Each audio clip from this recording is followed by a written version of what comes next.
Ela costumava viver feliz com o marido e o filho. Como família, viviam em paz. Mas então, ela foi presa e perseguida pelo partido por causa da sua fé. Temendo ser implicada, sua família fez de tudo para que ela desistisse de sua fé e até a internou num hospital psiquiátrico. O que foi que ela sofreu quando foi internada? E como ela encarou as perseguições de seus entes mais próximos após a sua soltura? Quando você ganhou a fé em Deus Todo-Poderoso? Foi em janeiro de 2012. Uma vizinha me falou do Evangelho de Deus Todo-Poderoso. Ao ler as palavras de Deus, percebi que Deus criou a humanidade e que tudo o que desfrutamos nos foi dado por Ele, de modo que deveríamos ter fé e adorar a Deus. É o único modo de ganhar sua aprovação e bênçãos. Então, após ler mais palavras de Deus Todo-Poderoso, vi que todas eram a verdade e que Deus Todo-Poderoso é o Salvador que veio ao mundo. Então, aceitei Deus Todo-Poderoso.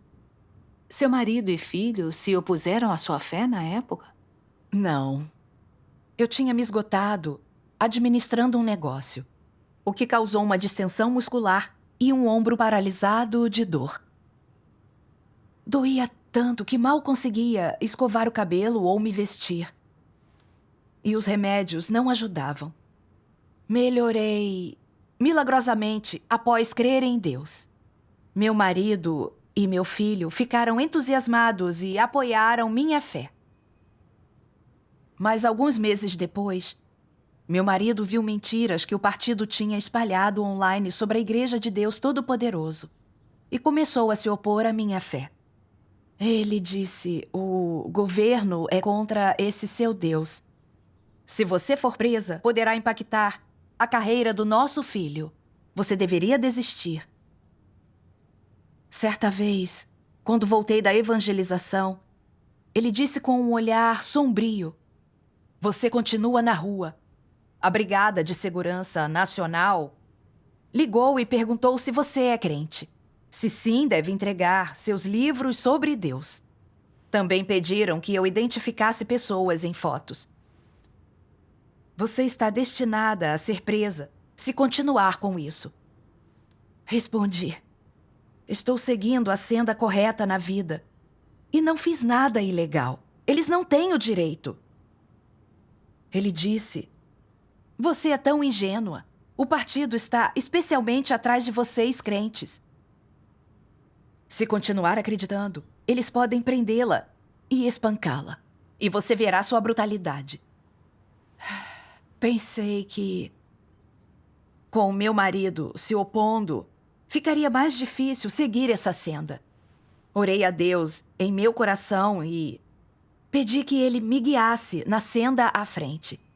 Também decidi que, por mais que meu marido obstruísse meu caminho, eu não desistiria da minha fé. Graças a Deus. Soube que aprenderam depois ao compartilhar o evangelho e sua família a internou num hospital psiquiátrico após sua soltura. Certo. Isso foi em dezembro de 2012. Quase um ano após eu me converter. Fui presa e detida por 5 dias por uma denúncia de pregar o evangelho. No dia em que me soltaram, o policial me alertou: ao sair daqui, é melhor desistir. Caso contrário, acabará na prisão. Depois de uns 30 minutos, meu marido veio me buscar. Estava irritado, com uma expressão terrível. Ele saiu do carro e entrou na delegacia. Eu não fazia ideia do que conversavam lá dentro, e então ele me levou para casa. Quando chegamos, vi meu irmão, minha irmã e meu cunhado, todos esperando por mim do lado de fora. Pensei que só estavam ali para me impedir de praticar minha fé. E meu irmão era um líder em nível municipal. Ele já tinha me falado que eu deveria desistir, pois ele tinha visto todos os tipos de mentiras do partido online, condenando e blasfemando da igreja. Ele também disse que minha fé poderia impactar a carreira do meu filho e poderia afetá-lo. Ele poderia perder sua posição. Eu sabia que ele iria tentar me forçar a desistir da minha fé. Fiz uma oração rápida, pedindo que Deus me guiasse e me protegesse. Assim que saí do carro, meu irmão se aproximou e disse, sorrindo: "Você deveria desistir dessa coisa de Deus. Fique em casa e cuide das coisas aqui. Não seja tão teimosa. Seu filho tem um emprego bom. E isso estará ameaçado se você continuar com isso. Ele odiará você para sempre." Então meu cunhado gritou comigo, gesticulando e cerrando os dentes. Fé em Deus? Onde está Deus? Não creio nele e tenho uma vida muito boa. Então, irritado, meu marido disse: "Não foi fácil para o nosso filho conseguir um emprego bom e se destacar. E se ele perder o emprego por causa de sua fé, o que faremos?" Minha irmã veio até mim e me disse: "Ei, você precisa largar isso. Seu marido é tão bom com você e seu filho tem um bom emprego. Isso deveria bastar. Apenas cuide bem de sua família." Ouvindo tudo isso, pensei no quanto nós dois trabalhamos para ter o suficiente para pagar a educação do nosso filho. E agora, com dificuldade, ele conseguiu um bom emprego. Se ele realmente perdesse o emprego por causa da minha fé, ele poderia me odiar pelo resto de sua vida. Mas então pensei que desistir da minha fé seria trair a Deus. E pensei nas verdades que aprendi como uma crente. Eu sabia que adorar a Deus era o certo para um ser criado, a senda certa a seguir. E Deus também tinha curado minhas lesões corporais. Eu não podia ser tão sem consciência. Em silêncio, orei a Deus no coração. Deus, estão tentando me forçar a desistir da minha fé. Por favor, dá-me fé e força. Então me lembrei destas palavras de Deus. Em cada passo da obra que Deus faz no interior das pessoas, externamente ela parece consistir em interações entre pessoas, como se nascida de arranjos humanos ou de interferência humana. Mas nos bastidores, cada passo da obra e tudo o que acontece é uma aposta feita por Satanás diante de Deus. E exige que as pessoas testifiquem de Deus.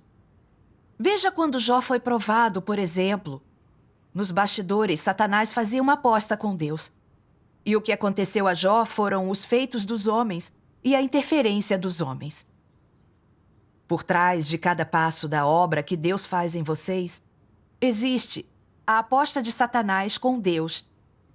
Existe uma batalha. Vi que, por trás da oposição da minha família, estava Satanás, que me testava e atacava.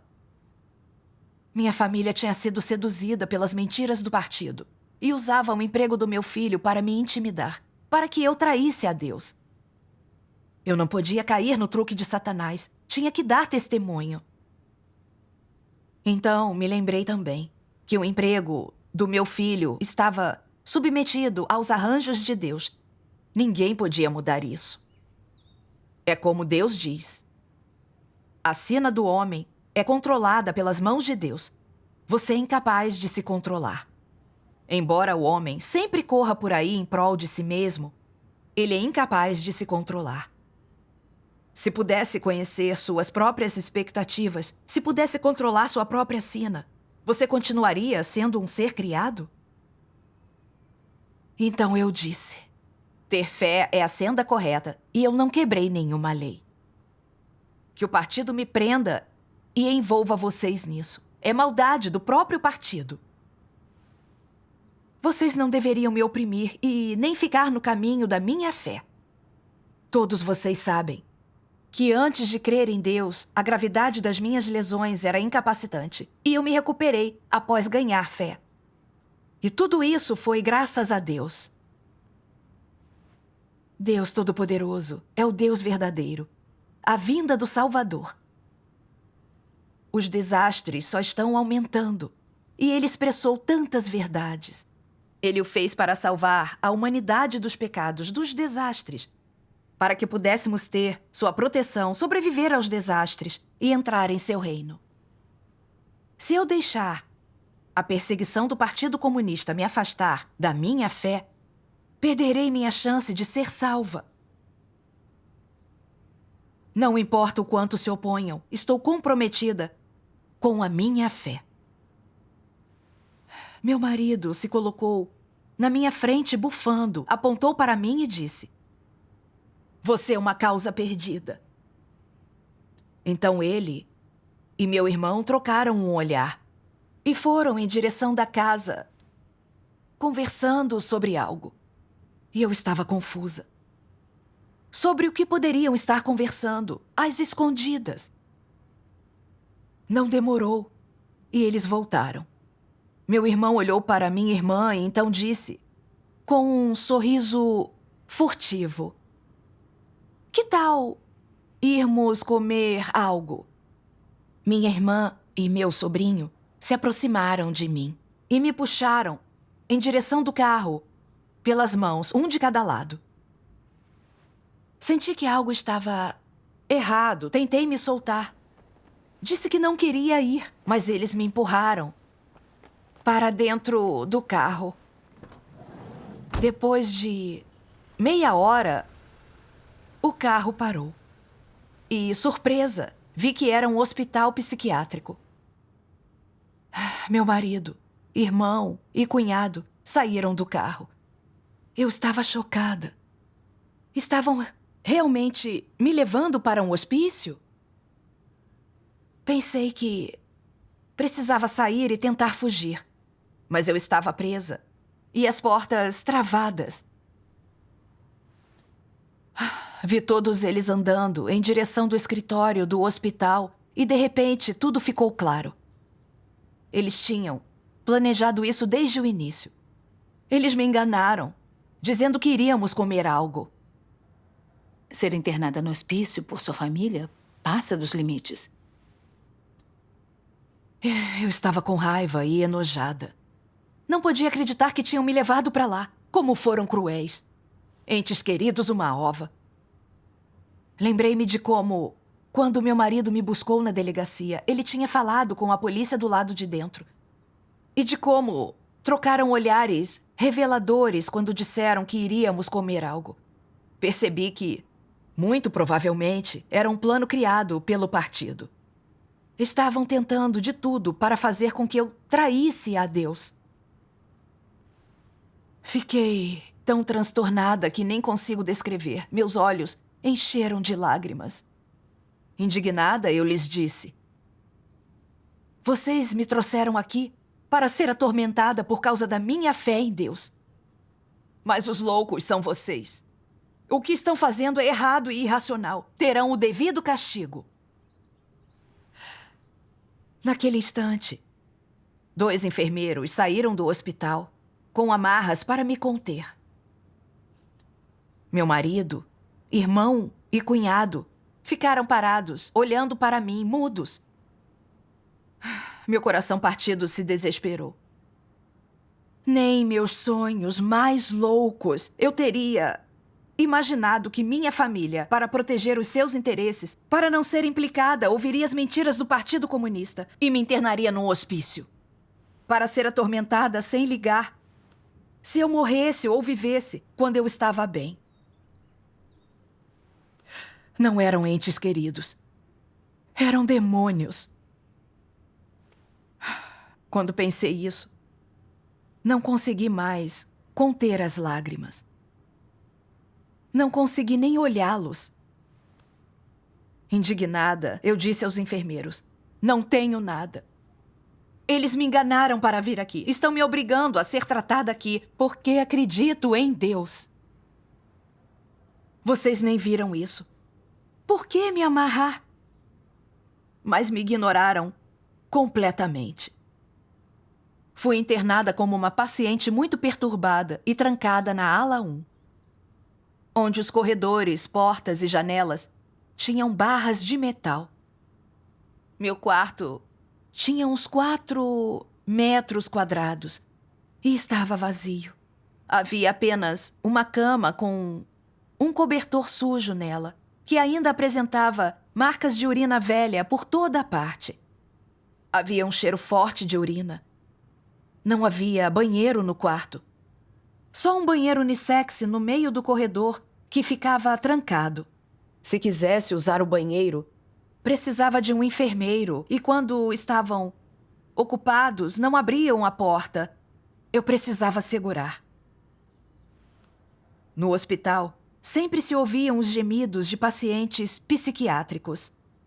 Às vezes eles cantavam ou choravam, ou gritavam, deixem-me sair, deixem-me sair.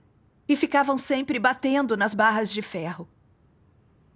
O lugar parecia estar cheio dos uivos de fantasmas e lobos. Isso fazia meu sangue congelar. Não parecia ser um lugar para seres humanos.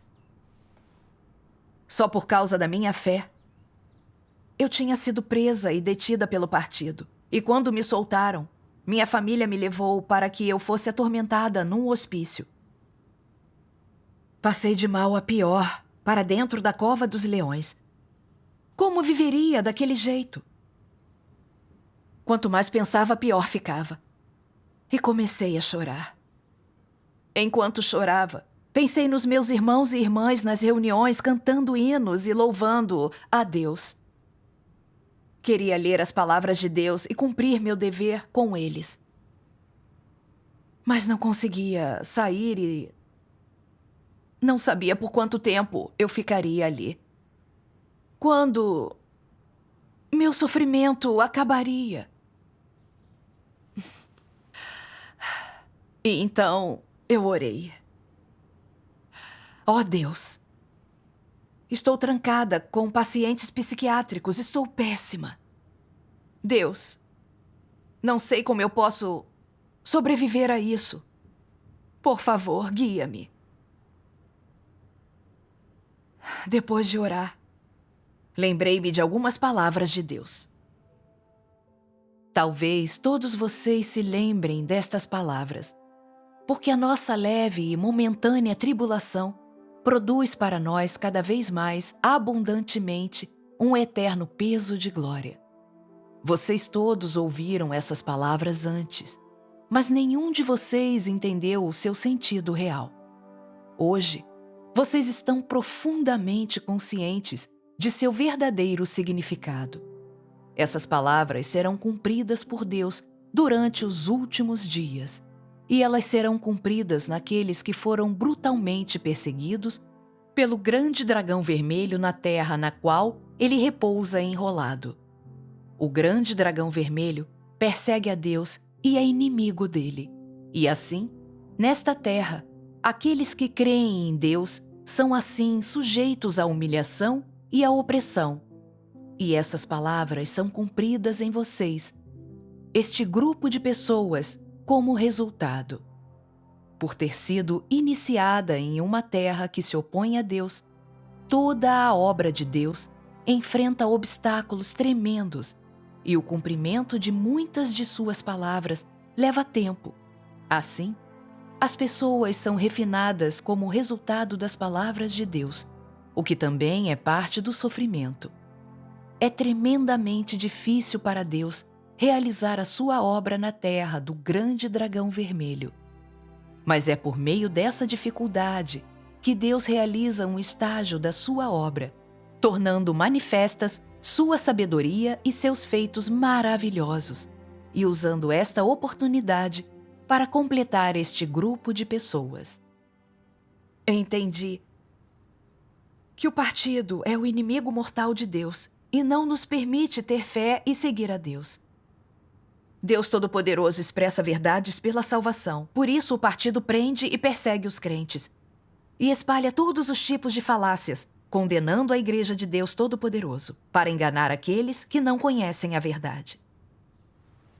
Implica os membros da família dos crentes por gerações, destruindo suas carreiras e fazendo com que se voltem contra o crente em sua vida. Ele os está usando para forçar os crentes a traírem a Deus. O partido é incrivelmente maligno. Minha família foi enganada pelo partido e consentiu perseguindo-me pela minha fé. E até me colocou num hospício. Era um lugar terrível, mas eu conseguia ver a essência maligna do partido. E assim Deus aperfeiçoava minha fé e eu devia confiar nele e dar testemunho. Pensando nisso, fiz uma oração, pedindo que Deus ficasse comigo e me protegesse de Satanás, o diabo. Quanto mais era oprimida por Satanás, mais acreditava em Deus. No meu segundo dia no hospital, um enfermeiro me trouxe um comprimido. Enfurecida, eu lhe disse: "Não tenho nada de errado. Estou normal. Não tomarei isso." Ele disse: "Se você está aqui, tem algo errado. Se cooperar com o tratamento, ficará melhor e sairá mais cedo." Mas não importa o que ele dissesse, eu temia tomar aquilo. No terceiro dia, uma pessoa severamente perturbada foi internada. E me transferiram para a ala 3, pois minha ala estava cheia. Essa ala não era tão controlada, eu podia sair para fazer atividades. Lá dentro, vi que as calças de alguns pacientes estavam tão usadas que seu traseiro aparecia. Seu rosto e pescoço estavam imundos e seu cabelo parecia um ninho de pássaros. Algumas roupas estavam tão sujas que pareciam oleosas, era repugnante. Eu tinha 2 colegas de cela naquela ala. Uma tinha um olhar apagado, sem expressão, e às vezes murmurava sozinha. Não sei por quanto tempo a outra já estivera trancada ali dentro. Toda manhã ela se levantava e ficava andando pelo corredor, fumando. Elas realmente me assustavam. Eu temia que num de seus surtos elas pudessem me bater ou puxar meu cabelo, caso me distraísse. Ou que me sufocassem até a morte enquanto eu dormia. Assim nunca conseguia dormir direito. Antes de cair no sono, eu sempre orava a Deus em silêncio sem parar, pedindo proteção. Era o único jeito que conseguia relaxar o bastante para dormir um pouco. Um enfermeiro vinha todos os dias nos dar remédios, um por um. Eu só os tomava quando ele ficava me encarando. Caso contrário, não engolia o comprimido. Mas me livrava dele quando ia ao banheiro. Certa vez, outra paciente me viu jogando o remédio fora e me disse: "Você não pode fazer isso." Uma vez, eu fui pega jogando fora o nosso remédio. Ele me bateu algumas vezes.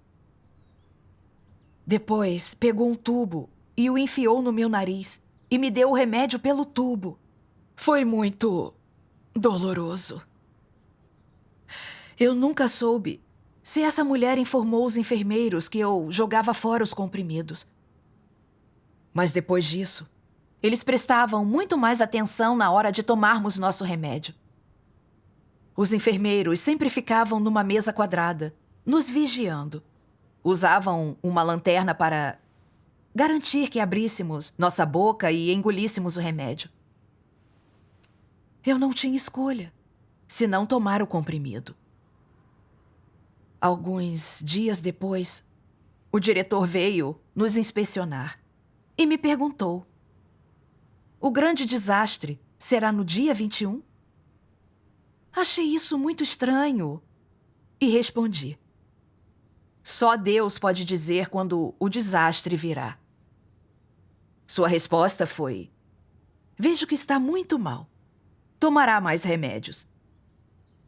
Depois disso, tive que tomar 2 comprimidos em vez de 1. Eu estava furiosa. Ele não sabia se realmente havia algo errado em mim, mas dobrou minha dose. Ele não respeitava a vida humana. Um hospital. Deveria salvar vidas e ajudar os feridos, mas tinha se tornado um lugar em que o partido podia perseguir os cristãos. Estavam maliciosamente me prejudicando só por causa da minha fé. Eu odiava muito o partido. 10 dias tomando os remédios, comecei a me sentir fraca demais, até para andar. Perguntei-me se isso era resultado dos remédios que estavam me dando. Em pouco tempo, já me sentia péssima. Eu ficaria doente se continuasse, embora estivesse bem antes. E enfrentando aqueles pacientes todos os dias, sentia-me péssima e deprimida. Senti que estava prestes a desenvolver problemas mentais por causa do tormento. Isso parece ser deprimente e horrível. Mas mesmo assim, você deve ter visto a orientação de Deus, não é? Sim. Eu estava orando muito a Deus e só sobrevivi graças à orientação das palavras de Deus. Uma vez, depois de orar, pensei em como o Senhor Jesus tirou Lázaro do túmulo. Ele estava morto havia 4 dias e seu corpo já fedia. Mas Deus o trouxe de volta dos mortos com poucas palavras. Deus é onipotente. Ele governa sobre o destino do homem. Eu sabia que minha vida também estava em suas mãos. Lembrei-me de algo que Deus disse. Em tudo que ocorre no universo, eu sempre tenho a palavra final. Existe alguma coisa que não esteja em minhas mãos? Se aquele remédio iria ou não me deixar louca e quando eu sairia, tudo estava nas mãos de Deus. Eu devia passar por isso com minha fé e confiando em Deus. Esse pensamento fortaleceu minha fé e meu medo diminuiu. Uma noite, algumas semanas depois, lembrei-me de que poderia chamar minha família e ver se conseguiria sair mais cedo. Na manhã seguinte, meu marido foi até o hospital. Mandei que me tirasse dali. Eu lhe disse que não era um lugar para humanos e que ficar ali enlouqueceria qualquer um. Ele ligou para o meu irmão para discutir isso com ele. E pude ouvir meu irmão dizer pelo telefone: primeiro, faça a ela assinar uma garantia de que desistirá da fé, então poderá sair. Ela pode morrer lá dentro se continuar com sua fé. Nunca imaginei que meu irmão de sangue, diria algo assim. Foi muito assustador. Ele não era família. Era um diabo com rosto humano. Irritada, eu disse ao meu marido: se quiser me oprimir assim, não vale a pena viver. Se não me tirar daqui ainda hoje, esmagarei minha cabeça. Agressivo, ele respondeu: nem pense em sair daqui se continuar acreditando. Você pode apodrecer aqui. Vendo que ele não pretendia me tirar dali, pensei que se ele me largasse ali, eu jamais encontraria uma saída. Como praticaria a minha fé? Então eu lhe disse com astúcia: eu não acredito. Não mais. Então, ele concordou em me levar para casa. Graças a Deus. Ao voltar para casa, você pôde ir às reuniões e ler as palavras de Deus? Meu marido sempre me seguia, onde quer que eu fosse. Ele não me deixava ir às reuniões, nem ler as palavras de Deus. Às vezes, durante minha soneca da tarde, ele até entrava para ver se eu estava lendo as palavras de Deus. Mas eu lia as palavras de Deus secretamente com meu aparelho MP5. Então, certa manhã, ele me pegou quando eu o estava carregando. Ele logo o tirou de mim e gritou comigo furioso: como você ainda acredita? Se for pega e for para a prisão, e seu filho perder o emprego por sua causa, como poderá encará-lo? Eu a proíbo de seguir a Deus. Ao dizer isso, ele me deu um empurrão e minha cabeça bateu contra o lado da cama com um estrondo.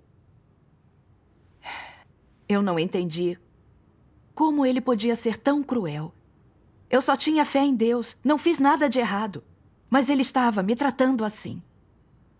Ele não só me internou num hospício, agora também me agredia e me proibia de ler as palavras de Deus. Sentindo-me cada vez pior, orei a Deus. Ó Deus, meu marido está me destratando e eu estou fraca. Não sei como permanecer nessa senda. Por favor, guia-me. Então lembrei destas palavras de Deus. Hoje, a maioria das pessoas não tem esse conhecimento. Elas acreditam que o sofrimento é sem valor. O mundo as expulsa, sua vida familiar é atribulada, não agradam a Deus. E seu futuro é sombrio. O sofrimento de alguns chega ao extremo e eles pensam na morte. Isso não é amor por Deus. Tais pessoas são covardes, não têm perseverança, são fracas e impotentes. Deus anseia pelo amor do homem. Mas quanto mais o homem o ama, maior seu sofrimento. E quanto mais o ama, maiores as provações. Assim, durante estes últimos dias, vocês devem dar testemunho de Deus. Não importa o sofrimento, devem ir até o fim. E mesmo em seu último suspiro, vocês devem ser fiéis e ficar à mercê de Deus. Só isso é amar a Deus. E só isso é o testemunho forte e retumbante. Ponderando sobre as palavras de Deus, consegui ver que, embora eu estivesse sofrendo bastante com aquela adversidade, Deus estava usando aquela situação para aperfeiçoar minha fé, para me dar uma chance de dar testemunho de Deus diante de Satanás. Era o amor de Deus.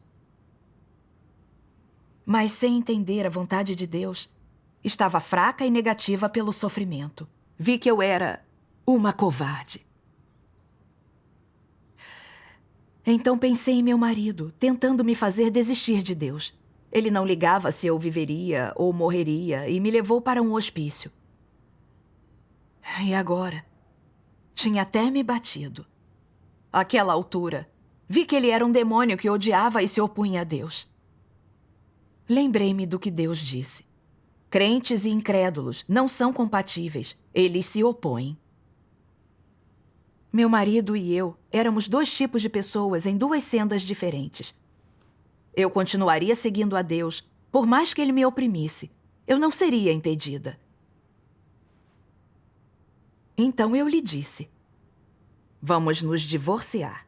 Você está numa senda mundana, buscando dinheiro, e eu estou numa senda de fé. Estamos em sendas diferentes e nada temos em comum. Você teme por nosso filho. Com o divórcio, minha fé não afetará vocês. Não preciso de seus recursos. Só preciso de um quarto, de um lugar onde eu possa seguir a Deus. O que ele respondeu a isso? Ele disse: sei que você é uma mulher boa. Não quero o divórcio. Eu lhe disse: se não quero o divórcio, então me dê liberdade. Eu sou crente e você não pode me impedir. Ele disse: você pode ter sua liberdade, mas primeiro deve assinar um acordo comigo, de que desistirá de Deus Todo-Poderoso. Ao ouvir isso, eu disse: devo manter a minha fé. Não posso assinar esse acordo. Ele ficou sem palavras. Depois disso, vendo que não podia me impedir de crer, ele não ficou mais tanto no meu caminho de praticar a fé. Pude viver uma vida de igreja e cumprir um dever normalmente. Graças a Deus. Graças a Deus. Eu soube que depois seu filho quis mandá-la de volta ao hospício. Você pode me falar sobre isso? Certa noite, visitei uma irmã que vivia perto para falar da rega de recém-convertidos. Meu filho apareceu assim que nós nos sentamos. E, furioso, disse à irmã: foi você quem converteu a minha mãe. Então ele tentou bater nela. Corri para segurá-lo, para impedi-lo. Ele me arrastou para casa com raiva e disse: você precisa desistir disso. Veja o que dizem online sobre a sua igreja. Então repetiu algumas das mentiras do partido que difamam a Igreja de Deus Todo-Poderoso. Depois disso, gritou: "Pai, ligue para o hospital psiquiátrico e a mande de volta para lá." Minha cabeça estava prestes a explodir quando o ouvi dizer isso. Eu nunca teria imaginado que meu filho se juntaria ao seu pai para me impedir de crer. Tudo por seu emprego. Ouvi quando meu marido ligou para o hospital e do outro lado da linha dizerem que o hospital estava lotado. Meu marido disse: "Vamos ligar para a polícia, que eles a levem embora." Meu filho respondeu: "Ela não pode ficar presa lá. E se a prendermos no quarto escuro, onde criávamos coelhos?" Então os dois me arrastaram até aquele quarto, trancaram o portão de ferro e foram embora. Ver como meu marido e meu filho tinham sido enganados pelo partido para serem tão brutais comigo foi muito assustador. E eu odiei o partido ainda mais profundamente. Lembrei-me das palavras de Deus. Durante milhares de anos, esta tem sido a terra da imundície. É insuportavelmente suja. A miséria abunda.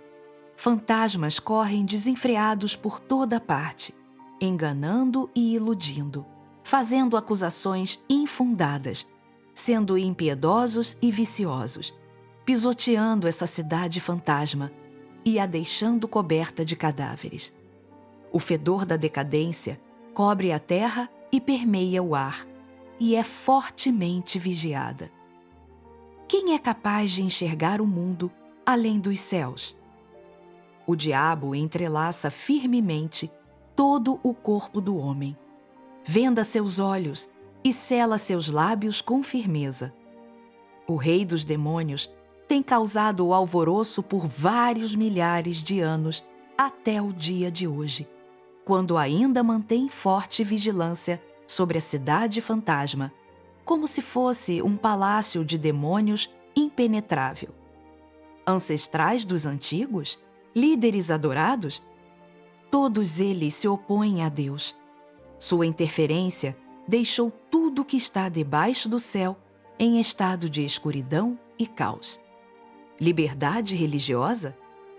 Direitos e interesses legítimos dos cidadãos? São todos truques para encobrir o pecado. O partido prende e persegue cristãos. Espalha todo tipo de falácias sobre a Igreja de Deus Todo-Poderoso. E implica todos os membros das famílias dos cristãos. Assim, minha família foi enganada e se alinhou ao partido, tentando impedir minha fé. Até me levaram para um hospício onde fui atormentada. E agora queriam me prender de novo. Uma família perfeitamente feliz estava reduzida a isso. O partido era um chefe de quadrilha. E eu odiava esse demônio do fundo do meu coração. Logo, meu filho pegou um banco, se sentou do lado de fora e disse: "Mãe, você deve parar de crer em Deus. Você trabalhava muito no seu negócio e pagar meus estudos não era fácil. Agora estou trabalhando e tenho algum dinheiro. Que tal eu lhe pagar uma viagem?" Quando ele disse isso, percebi que era um truque de Satanás. Então eu lhe disse: "Antes de ser uma crente, eu só queria ganhar dinheiro. Era difícil e exaustivo. Agora que encontrei Deus e entendi algumas verdades, minha vida é muito mais livre e feliz. Vocês dois não podem me deixar em paz? Eu continuarei crendo mesmo se você me rejeitar como sua mãe e seu pai pedir o divórcio. Estou dedicada a essa senda." Ele não disse nada em resposta, só foi embora. Eu estava muito grata a Deus por fortalecer minha fé e me senti em paz. Comecei a cantar este hino. Deus Todo-Poderoso, meu coração pertence a ti. O encarceramento só pode controlar meu corpo. Não pode parar meus passos ao seguir a ti. Sofrimento doloroso, uma estrada acidentada. Com a orientação das tuas palavras, meu coração não teme. Com a companhia do seu amor, meu coração fica saciado. Eu podia sentir Deus do meu lado. Mesmo sentada naquele quarto escuro onde não conseguia ver nada, eu não me senti triste. Na manhã seguinte, meu filho abriu o portão e me deixou sair. E disse: Mãe, agora a deixaremos em paz. Você pode fazer o que quiser. Ao ouvir isso, eu sabia que Satanás foi envergonhado e derrotado. E dei graças a Deus. Graças a Deus. Graças a Deus. Passar pela prisão pelo partido e a opressão da minha família me mostrou a essência demoníaca contrária a Deus do partido. Ele prende e persegue os crentes e espalha todos os tipos de mentiras para enganar as pessoas, fazendo com que as famílias dos crentes fiquem no caminho de sua fé. É o cérebro por trás da destruição das famílias dos cristãos. Minha família se juntou ao partido, interferindo em minha fé por interesses pessoais. E até me internaram no hospício sem ligar se sairia viva ou morta. Vi sua essência contrária a Deus e jamais permitirei que me impeçam de novo. Essa experiência me mostrou que só Deus nos ama, só Deus pode nos salvar. Quando estava no fundo do poço e totalmente impotente, Deus usou suas palavras para me esclarecer, consolar, encorajar e guiar durante aqueles dias difíceis.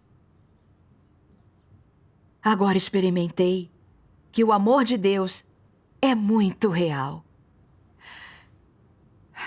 E quero seguir a Deus e cumprir o meu dever. Não me arrependerei. Graças a Deus. Graças a Deus.